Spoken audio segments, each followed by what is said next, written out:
Thinking about these ICE facilities, ICE processing facilities, ICE holding facilities, here's a little bit of a heads up, something to watch out for. You've all seen ongoing protests, and occasionally very intense protests, at these ICE facilities in places like Broadview, Illinois, and in Minneapolis at the ICE facility there.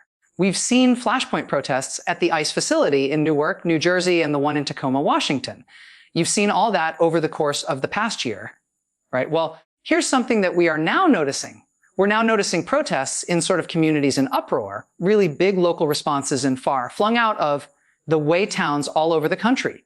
As ICE now starts to try to use some of the billions of dollars Trump and the Republicans just gave them, as they've used that money to try to build new facilities and prisons and prison camps all over the country, they have now cited where they want those places to go. They're trying to, repurpose vacant warehouses into prison camps. Everywhere they are trying to do that, they are being pushed back. And oftentimes it doesn't make more than local news, but when you start looking for it, you see it everywhere. Here, for example, is local news coverage from Durant, Oklahoma. Locals there packed a town meeting, and the local government, in response, rushed to pass a brand new ordinance that gives the city of Durant, Oklahoma, the power for the first time to say no to a jail or detention facility being put up in their town. They have got a 1.2 million square foot warehouse space that ICE wants to use to build a prison camp. But in Red State, Oklahoma, this local community, Durant, Oklahoma, and the Choctaw Nation, which is headquartered quite nearby, they are both very firmly saying no, they will not stand for it. Red State, Oklahoma. Also look, Roxbury, New Jersey. Now, New Jersey is a blue state, but Roxbury is pretty much a red town. Roxbury has an all-Republican local government. But after locals in Roxbury, New Jersey got word that ICE wanted to use a 500,000 square foot warehouse in their town to put up an ICE prison camp there. Locals started protesting like mad. And now the all-Republican town council in Roxbury has passed a resolution saying, no, you are not going to be allowed to build that here.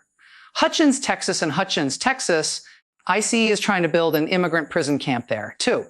They've got a 1 million square foot vacant warehouse in Hutchins, Texas. Locals have been protesting, and now the mayor is coming out firmly and publicly and saying they are not going to allow ICE to put in a prison camp in Hutchins, Texas, either. It is something we do not need in our city and something we do not want. Orange County, New York. Again, New York, a blue state, but Orange County has generally leaned red. Residents of Orange County packing town halls and local public meetings, at least one of which had to be moved to a larger meeting site to accommodate the size of the crowd clamoring to get in. The village board and the mayor and the local Democratic Congressman Pat Ryan, the Republican county executive in Orange County, all now saying no, ICE will not be allowed to build a new ICE facility. They will not be allowed to build an ICE prison camp in Orange County, New York. It would be catastrophic for the local community. In Missouri, Kansas City, Missouri, ICE said it wanted to build a prison camp there, a huge one to hold 500 people. The Kansas City, Missouri City Council responded by passing a 5-year ban. Any non-municipal detention facility cannot be opened in that city for the next 5 years. That's a resolution introduced by the mayor. The ordinance was passed by the Kansas City, Missouri City Council. No ICE. You cannot come in here and put a prison camp in here. Down to North Mississippi, Byhalia, Mississippi. Locals there this past week protesting at the site where ICE wants to build a prison camp at a vacant warehouse in their town as well. Northern Mississippi saying no to that. In Social Circle, Georgia, which is 45 miles east of Atlanta, you see the headline there, Georgia town of 5,000 vows to fight ICE plan to warehouse 9,000. Even local Republican officials, even local Trump supporters saying they will not let ICE turn a vacant warehouse in Social City, Social Center, Georgia, Social Circle, Georgia, into a huge immigrant prison camp. People protesting there against it. Get ICE out of Social Circle. Hagerstown, Maryland, they've got to have a big protest tomorrow in Hagerstown. It'll include, among other people, their U.S. Senator Chris Van Hollen, their Congresswoman April McClain Delaney protesting tomorrow against ISIS plans to try to build a prison camp in Hagerstown, Maryland as well. Salt Lake City, Utah.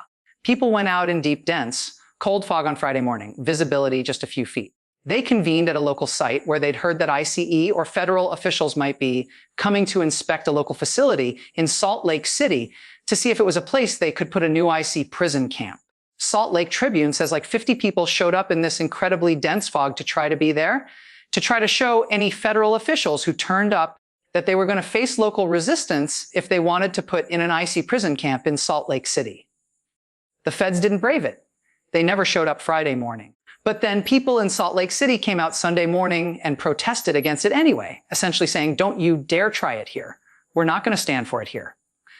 No ICE detention camp here. Tonight, we're going to talk to an organizer from the successful campaign to get Avelo Airlines to stop flying deportation flights for ICE. You'll remember, we've been covering protests against Avelo Airlines for months. Avelo is a commercial air carrier that wants to fly people like, on vacation or on business trips, while they were simultaneously also chaining up people in shackles and handcuffs and flying them on their planes on deportation flights for ICE.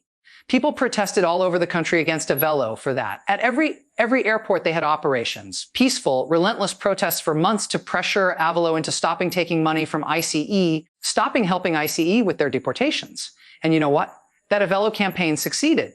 Avelo Airlines has now announced that they have ended their contract with ICE. They are no longer flying their deportation flights. We're going to talk with one of the people involved in that successful protest campaign against Avelo Airlines to ask how they did it. I mean, the Tesla takedown protests worked to get Elon Musk out of the US government and ultimately to end his Doge thing.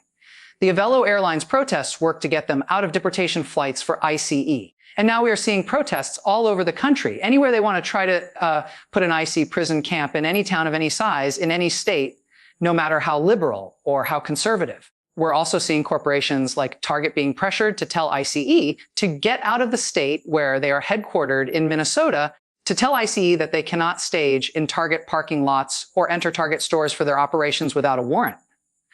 We're seeing Home Depots continue to be protested, like this one in Phoenix this weekend. Home Depot continuing to face pressure to tell ICE to not use their parking lots, to not use their stores for their operations.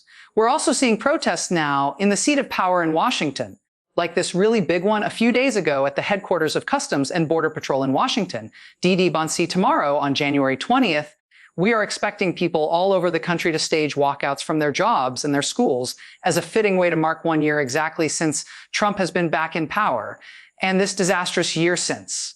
On this MLK Day, we are seeing Americans bring moral force of every imaginable kind. Moral force, bringing it to bear against the attempted overthrow of our system of government and the violence that's being used to try to achieve that.